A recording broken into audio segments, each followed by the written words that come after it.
And welcome everybody. I think it's been a while since I did my last VOD on my YouTube account because I was busy doing German stuff.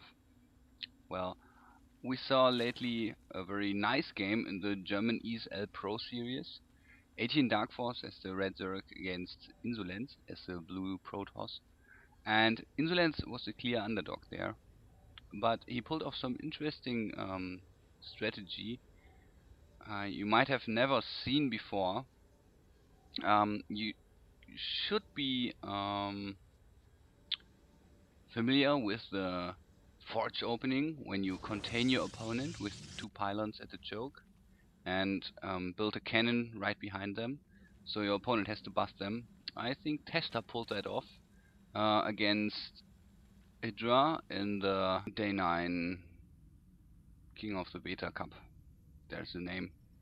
And we saw them at the MLG Rally when Slush lost to TT1 and so on. So I think it's a very common thing to continue opponent with two pylons. In this case, on Scrap Station you can't contain your opponent with two pylons and the cannon, of course, because of the wide choke. So Insolence opts to build his pylon right there and will build a cannon next to it. The forge is already in development, so it should be 9 pylon with a 12 or 13 forge. Then he just adds the cannon. We saw this in the beta when Protoss exploited the small range of buildings in production. You know, when you do your spire, you do your hedge here. It takes a while until you can notice that there is a cannon built next to it. Now he expands to the good mineral patches. This has really big problems for him because he will be out of position when he has to defend space. And DarK.ForcE tries to hide this, but it's his only option. Probably he could stay on one base or bust this cannon with like 4 or 5 roaches, but Insolence delays the expansion of the zerg very much, and this is the purpose. This is the goal to when you want to contain your opponent with a cannon. And I think,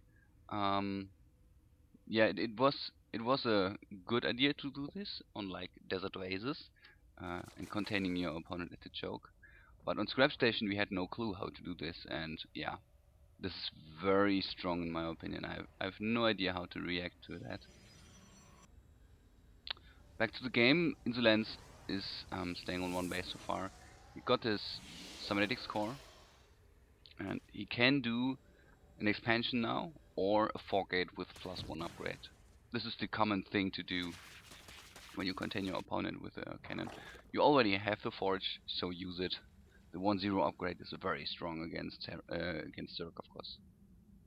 DarK.ForcE still didn't kill this pylon and cannon there. And yeah, now he saw the expansion. Insolence is a little bit out of position there.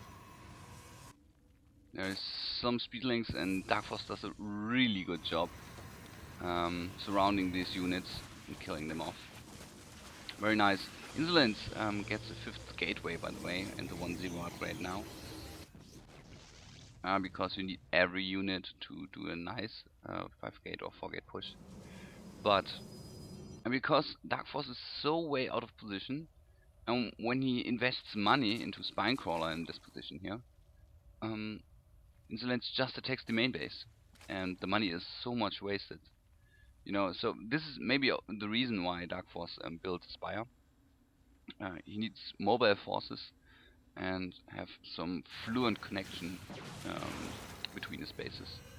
While Insolence still is on one base, as I mentioned before, he could expand and stay on 2 base, but in this case, it's so juicy to attack this expansion there, because it is so way out of position on Scrap Station. This is a game breaker, I think. when you contain your opponent like that, a scrap station turns to be a Protoss map suddenly. Ah, nice micro there. The 1-0 upgrade is done, and DarK.ForcE tries to harass his opponent, but no chance. Insolence is very aware of this problem.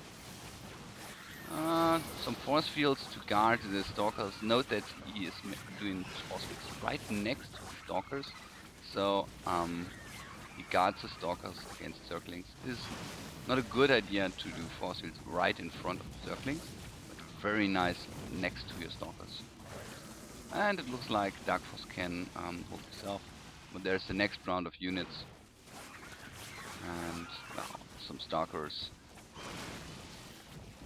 No Guardian Shield so far, but yeah, they're strong enough. 1-0 upgrade. Some micros going on. DarK.ForcE tries to save units, tries to micro properly. The expansion is going down. DarK.ForcE expands another time because he knows, oh my god, I'm on one base. I can't hold this on one base. One base against one base. Zerg versus Protoss. Protoss is so way ahead. Yeah, and the mutalisks are going down. No chance. This is a very strong opening. DarK.ForcE still didn't kill off this photon cannon. I think he could have. Second map was on Last Temple, and Insolence wanted to do something like the same. And here's the Force again. There's a probe, and he really just does this. As you can see, DarK.ForcE already has this drone there to protect against the pylon wall in, but Insolence does not even care. Just builds his cannon there. Very strong. And I have no idea how to react to that. You know, you can kill off this with a spine crawler. You know, the two pylon contain with a cannon right behind it. Yeah, you get a creep tumor, and with your spine crawler there, then you can kill it off. Expand a little bit delayed, so this is okay-ish. But in this case, you need to sacrifice zerglings, or you need to build roaches and expand really late. And Insolence only got his first assimilator, and he gets a second one. So probably the 76 core will follow very soon. There we go. Very solid build. And note that there's a small gap. I think even stalkers can pass that, but I'm not sure. I need to try that. But at least probes and one zealot can pass. And DarK.ForcE is expanding another time, a little bit out of position, because he does not really know how to react to that. He said that afterwards in the interview, because he's never played against that before, and probably he would have some ideas right now, but right after the game he was really surprised. Yeah, this is a very nice new style to build a photon cannon there. Very, very weird, you know. I feel with the Zerg. And when I play on the ladder, I always try to do some stuff like to gate openings and so on. But after the patch, everything feels so weak. Of course, the two-way gate opening right before the patch was a little bit too strong. I have to agree with that. But now I feel like two gates aren't reasonable anymore, because you don't have that much zealots anyways. When your opponent gets roaches, your zealots are wasted. So one gate forge opening is probably the best idea to do. And as you can see, when you have a forge, then contain your opponent, and he has to expand in a silly way. DarK.ForcE is checking his high ground, of course, because he wants to be sure that there's no proxy pylon and stuff. Wants to save his hatchery, but it's so way out of position. Oh my god.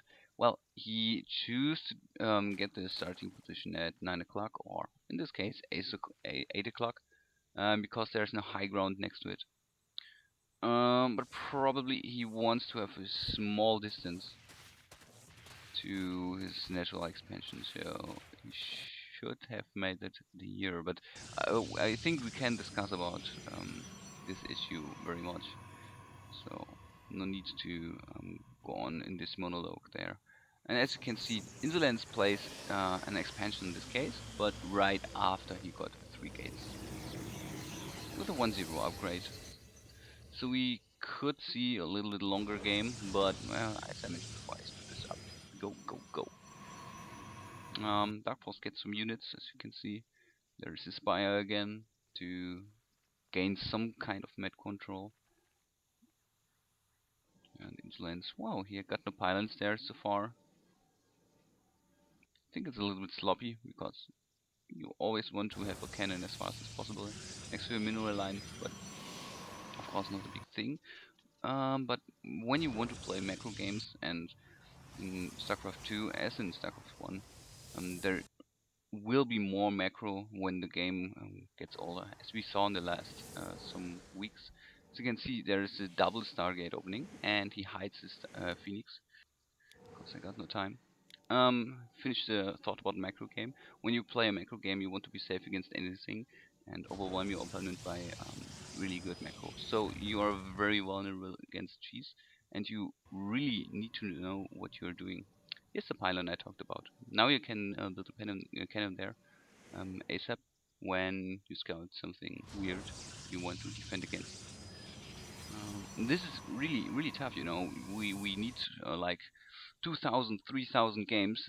Each player needs that to do a good macro game, to be safe against Jesus and so on, to have enough experience against that. And when you don't do a macro game so far, you always ladder and do cheesy stuff. You should be aware of the problem that you will be way worse than other players soon. Here is the Phoenix, and that was caught by surprise. It's a 1-0 upgrade. Very strong stuff for the Phoenix. Phoenix only do 5 damage, but 2 times. So against light, 10. And I think they got +1 only. No plus for the light damage, but it's strong enough against Mutalisks. As you can see, eats them alive. And now DarK.ForcE really has no idea what to do. He builds some Spore Crawler. He will lose his queen there when the Phoenix are fast enough, but well, there's a supply block. Another expansion is going down for DarK.ForcE, but I think it's really too late. He's caught off guard. Very nice transition into 2 Phoenix there. I think it's a nice option. I tried this myself on ladder on Desert Oasis, but yeah, it's a little bit weird because on Desert Oasis you can't do this style here with the cannon there because there's so many expansions the Zerg can get, and he's not that out of position like he is on Lost Temple, you know. So it's not that strong on Desert Oasis, although when you look at it in the first place, it feels like the can contain into Phoenix. It could be very strong on Desert Oasis, but it is not, as I mentioned, because of the expansion placement. Very nice lifts by an Insolence here. Hydralisks are the main damage dealers. He's aware of that. He lifts them and lowers the DPS of the army of DarK.ForcE. DarK.ForcE never had a chance to win this with this style. There was a Nidus network. He could have dropped his opponent wherever, probably at the high ground, but yeah, this is it. I hope you enjoyed that, and you share your thoughts in the commentary. When you like this video, please give me a thumbs up and subscribe my channel. I want to do more strategic VODs in the future, and of course I still upload the epics of the epics um, final games I casted live, but only in English on YouTube. And when you want to see some German VODs, visit my own channel, as you can see in the channel description. Thank you so far, and have a nice day.